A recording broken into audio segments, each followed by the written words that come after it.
শুভ সকাল আমার প্রিয় বন্ধুরা, তোমাদের সকলকেই জানাই আমার এই ছোট্ট পরিবারে অনেক অনেক শুভেচ্ছা আর ভালোবাসা।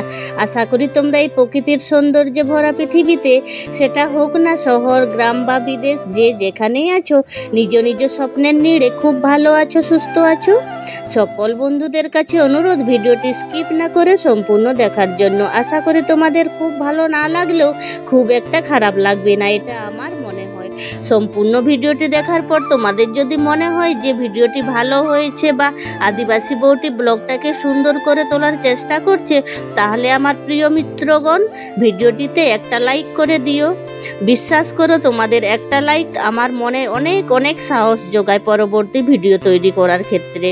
তোমরা তো দেখলেই আমি খাওয়া দাওয়া করে মাথায় চিরুনি নিয়ে ঘরটাকে ভালোভাবে ঝাড়াঝাড়ি করে পরিষ্কার করব বলে এক এক করে সমস্ত জিনিসপত্রগুলোকে বের করে দিচ্ছি। খাওয়া দাওয়া করে কিছু জিনিসপত্র বের করে নিয়েছিলাম, ব্লগটি অনেক বড় হয়ে যাচ্ছিল বলে কাটাকাটি করে বাদ দিয়ে শেয়ার করছি তোমাদের সাথে। বিছানার লেপটাকে রোদে দিয়েছি আর ছাদে আরও বাকি জিনিসগুলো মেলে দিয়েছি। আর বাকি জিনিসগুলো যেগুলো আছে সেগুলো তো বারান্দার মধ্যে দেখলে তোমরা ঢাকা দিয়ে রেখেছি। এখন একটু পরে ভালোভাবে লক্ষ্য করো, ঘর পরিষ্কার করতে গিয়ে এতটা ব্যথা পাবো ভাবতে পারিনি। সিটি গোল্ডের কানের পেছনের দিকের যে পেরেকের মতো অংশটা থাকে না, সেটা আমার পায়ে পুরোটা কাটার মতন বিঁধে গেছে। আমিও অত খেয়াল করিনি যে নিচে কানেরটা পড়ে আছে। সে কি আর বলবো তোমাদের, কি যে ব্যথা, পুরো পেরেকের মতো অংশটা আমার পায়ে বিঁধে গেছিলো। তোমাদেরকে ঠিকঠাকভাবে শেয়ার করলাম না পা বলে। যে জায়গায় কানেরটা বিঁধে গিয়েছিল, কানেরটাকে টেনে বের করে অনেকক্ষণ চেপে রেখেছিলাম। রক্ত বের হচ্ছিল, ফ্রিজের থেকে বরফ বের করে ঘষাঘষি করে দিতে অবশ্য রক্তটা পড়া বন্ধ হয়েছিল। সামান্য একটুখানি তোমাদের সাথে শেয়ার করলাম, পা বলে বেশি শেয়ার করতে পারলাম না। ভিডিওতে পা দেখানো শোভা পায় না। আমি এই বিষয়টাকে কন্টেন্ট করছি বলে একটু ব্যথার জায়গার অংশটা তোমাদের সাথে শেয়ার করলাম। এতে যদি কারোর মনে কষ্ট দিয়ে থাকি, তাহলে হাত জোর করে আমি তোমাদের কাছে ক্ষমা প্রার্থনা করি, তোমরা আমাকে ক্ষমা করে দিও। এখনও ব্যথা করছে, কিন্তু কি করব, ব্যথা নিয়ে ঘরটাকে পরিষ্কার করতে হচ্ছে। আমি খুব সকাল থেকে আজকে ভিডিও শুরু করিনি, একটু বেলা করে শুরু করেছি। ওই 10:30 থেকে শুরু করেছি। আজ হলো রবিবার। তোমাদের দাদা ভাই ছাগল নিয়ে মাঠে গেছে। তোমরা তো দেখলেই আমি ফ্যান ভাত আলু সেদ্ধ মাখা খেয়ে কাজে লেগেছি। সকালে বাসি কাজকর্ম সেরে ভাত রান্না করে নিয়েছিলাম, সাথে কুকারে আলুটাও সেদ্ধ করে নিয়েছিলাম। আর ফ্যান ভাত আর আলু সেদ্ধ খাওয়া দাওয়া করে যে যার মতো কাজে লেগে পড়েছি। আজকে তো রবিবার, ছেলে মেয়ে দুটো ঘরেই আছে, রান্না বান্না করার চাপ নেই। এখন তোমরা ভিডিওর মধ্যে বৃষ্টি পড়ার আওয়াজ পাবে আর সাথে মেঘ গর্জনের আওয়াজও পাবে। এখন আমি ভিডিও এডিট করছি, তোমরা একটু মানিয়ে নিও। এখন খুব বৃষ্টি হচ্ছে, জানো তো আমার প্রিয় বন্ধুরা। তো যাই হোক, এখন দেখো আমি কোনো রকমে খাটটাকে টেনে টেনে এইদিকে নিয়ে এসেছি। আগে পূর্ব পশ্চিমে বেছানো ছিল খাটটা, আর এখন আমি উত্তর দক্ষিণে বিছিয়ে নিয়েছি। একটু অসাবধান অবস্থায় খাটটাকে টেনে নিয়ে এসেছি, তাই ওই অংশটা এডিট করার সময় কেটে বাদ দিতে হলো। খাটটা খুব ভারী, বাবলা কাঠের খাট, খুব মজবুত। খাটটার বয়স প্রায় 18-19 বছর, এখনও যেমনকার তেমনই আছে। রংটা একটু চটে গেছে ঠিকই, এখনও মনে হয় 18-20 বছর টিকে যাবে খাটটা। আর খাটটা খুব মজবুত বলে বন্ধুরা আমি হেলাফেলা করার কথা একদমও মনে আনিনি। আমি আমার কাপড় চোপড় যত্ন করতে পারি না ঠিক কথা, কিন্তু ঘরের জিনিসপত্রগুলোকে খুব যত্নে রাখার চেষ্টা করি। তোমাদের সাথে গল্প করতে করতে এদিকে আমি খাটটাকে সুন্দর করে সেটিং করে নিচ্ছি।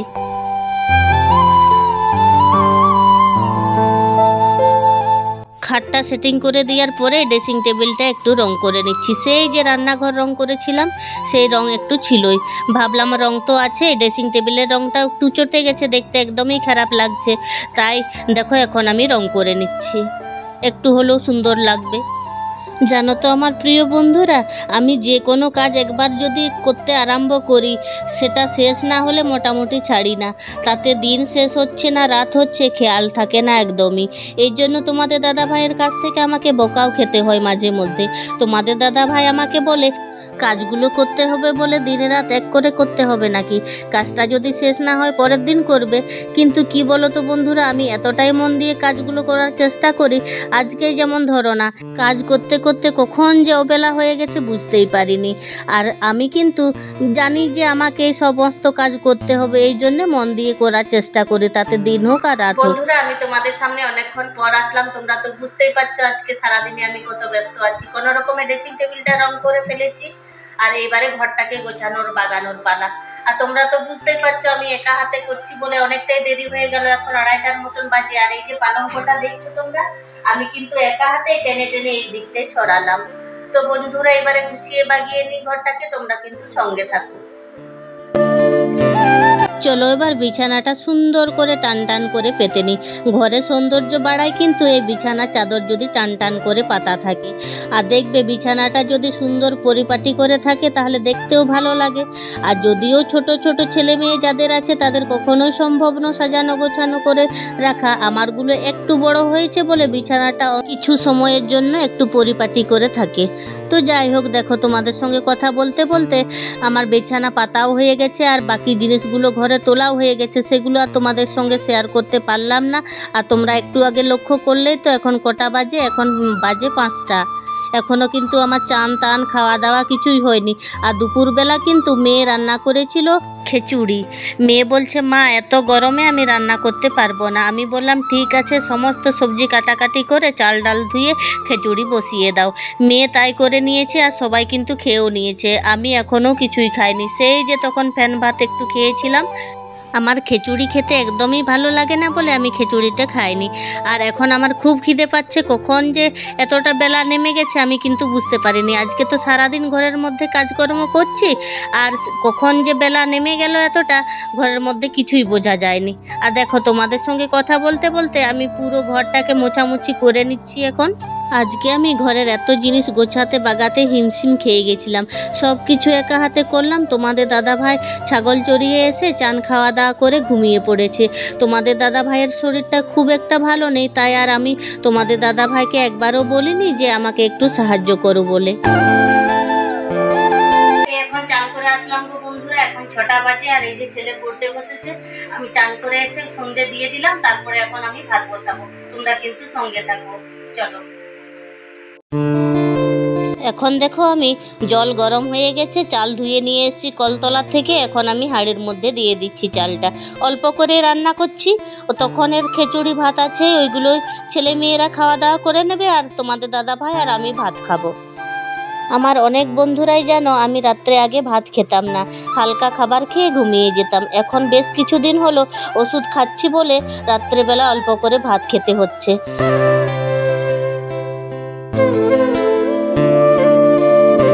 বাবা সোজা হয়ে বসো, সোজা হয়ে পড়াশোনা করতে হয়। হ্যাঁ, সোজা হয়ে বসে পড়ো।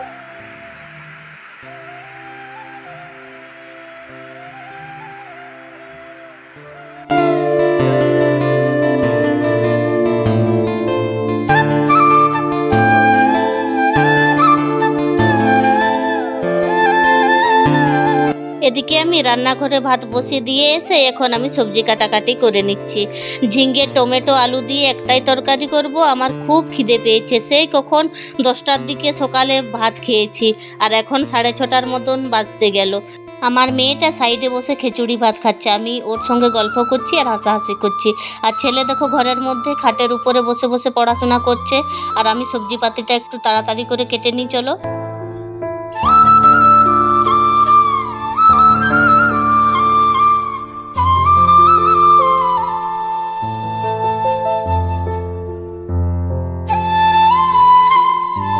এদিকে দেখো আমি সবজিপাতি কাটাকাটি করে আবারও চলে এসেছি রান্নাঘরে।